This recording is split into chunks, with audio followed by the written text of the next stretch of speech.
एक बार सोच के देखो, सोचना क्या है, आप सभी को पक्का कभी ना कभी ये ख्याल आया होगा कि काश मेरे बैंक अकाउंट में गलती से भी अगर बड़ी अमाउंट आ गई तो मस्त अपनी दुनिया बना लूँ।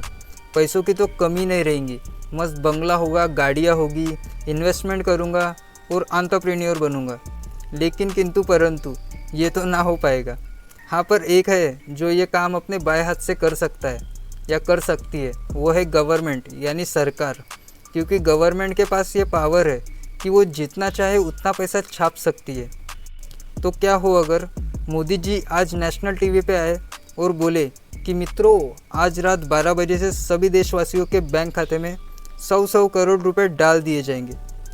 ये तो सेम सिचुएशन हो गई जो हम पहले सोच रहे थे। तो अब तो सब लोग खुश हो जाएंगे। ऐसे तो सभी लोग रातों रात करोड़पति बन जाएंगे। और कितने सारे जो लोगों के सपने हैं जो पैसों के कमी के कारण पूरे नहीं हुए, वो पूरे हो पाएंगे।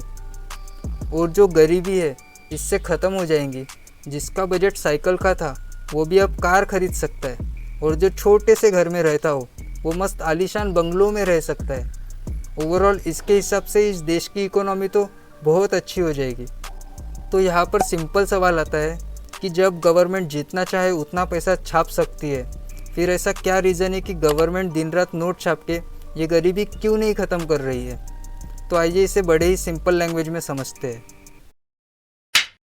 मान लीजिए आपने एक प्रोडक्ट बनाया, जैसे एक मस्त पेंटिंग बनाई। क्या मतलब भैया, ये पेंटिंग तो बेकार है। ओए खबरदार, कोई बुराई मत करना, मेरा गधू लात भी मारता है। हाँ, तो एक पेंटिंग बनाई और कहते हो कि इसे मैं 100 रुपये में बेचूंगा। और आपकी बनाई पेंटिंग इतनी अच्छी लगी लोगों को कि आपके दरवाजे पर 1000 लोग आके खड़े हो जाते हैं पेंटिंग को ख़रीदने के लिए। तो उस केस में आप क्या करोगे? उस पेंटिंग को आप प्राइस 200 कर दोगे। उसके बाद भी अगर 500 लोग उसे लेने के लिए खड़े हैं तो आप प्राइस बढ़ाते रहोगे। एटलीस्ट तब तक बढ़ाओगे जब तक एक आदमी इंटरेस्टेड ना हो आपके दिए गए प्राइस पे ख़रीदने के लिए। ठीक इसी तरीके से पूरी दुनिया के अंदर जो प्रोडक्ट के प्राइस है वो ऐसे ही डिसाइड किए जाते हैं, जिसे फाइनेंस की लैंग्वेज में बोलते हैं डिमांड एंड सप्लाई।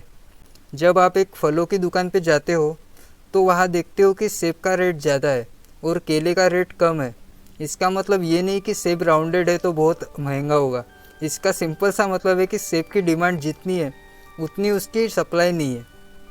आप बीच बीच में सुनते होंगे कि प्याज के रेट बहुत बढ़ गए हैं, आसमान छू रहे हैं। इसका सिंपल सा मतलब है कि प्याज की कमी हो रही है और उसका जो प्राइस सेट करने वाला है वो वही चीज़ कर रहा है जो हमने गधू की पेंटिंग बेचने में की थी। एक कंपनी ने 100 बाइक्स बनाई और उसका प्राइस 1 लाख रुपए रख दिया। अब जिसके पास पैसा है वो तो जाके बाइक खरीद लेगा, पर जिसके पास पैसा नहीं है वो एक तो साइकिल से काम चलाएगा या पैदल काम चलाएगा। और एक दिन गवर्नमेंट अचानक से बहुत सारे नोट्स प्रिंट कर देती है और लोगों में बांट देती है। अब लोगों के पास भी पैसा हो गया, मार्केट में बहुत सारा पैसा घूमने लगा। और उससे होगा ये कि लास्ट टाइम 100 लोग बाइक खरीदने के लिए आए थे, इस बार 1000 लोग आएंगे या फिर उससे भी ज़्यादा लोग बाइक खरीदने के लिए आएंगे। अब जो बाइक बना रहा है वो वही करेगा जो हमने गधू की पेंटिंग बेचने के टाइम पे की थी। वो तब तक प्राइस बढ़ाएगा जब तक 100 लोग उसे खरीदने वाले ना बचे। एक कंट्री है जिम्बाब्वे। एक बार जिम्बाब्वे ने भी ऐसा ही किया था। अपनी इकोनॉमी को सही करने के चक्कर में उसने नोट छाप के लोगों में बांटना शुरू कर दिया। उस टाइम पे उनकी इकोनॉमी सुधरने के बजाय बर्बाद हो गई थी और लोग बोरी में पैसा भर भर के एक ब्रेड लेने जाते थे। बच्चा तो एक टॉफ़ी लेने के लिए ऐसे नोट्स लेके जाता था जैसे मानो वो 1-2 किलो की रद्दी हो। आप खुद भी चेक कर सकते हो, गूगल पर सर्च करो जिम्बाब्वे हाइपर इन्फ्लेशन, तो आपको समझ आएगा कि गवर्नमेंट के नोट छापने से सिर्फ महंगाई बढ़ती है। असली फ़ायदा तभी होता है जब रिसोर्सेज बढ़ते हैं या सर्विसेज बढ़ती है। और अगर सरकार इसी तरीके से नोट छापती रहेगी तो सिर्फ इन्फ्लेशन बढ़ेगा, यानी कि महंगाई बढ़ेगी। और ऐसा नहीं कि सिर्फ एक चीज़ का प्राइस बढ़ने से इन्फ्लेशन बढ़ जाएगा। ओवरऑल जब गुड्स एंड सर्विसेज के प्राइस बढ़ते हैं तब इन्फ्लेशन बढ़ता है। अगर आप इसे सही से देखो तो एक तरफ आपका जो रखा हुआ पैसा है वो कम हो जाता है इन्फ्लेशन बढ़ने से।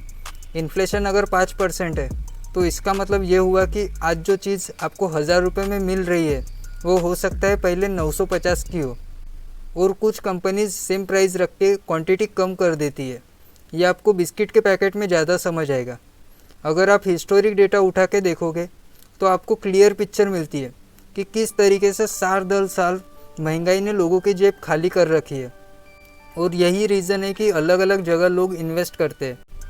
और फाइनेंस में कहते हैं कि दुनिया की हर चीज़ डिमांड एंड सप्लाई पे आके रुक जाती है। तो यही वजह है कि गवर्नमेंट ऐसा नहीं करती। अगर आपको वीडियो अच्छी लगी तो एक लाइक कर दो और सब्सक्राइब करके इस चैनल को ग्रो करने में हेल्प करो।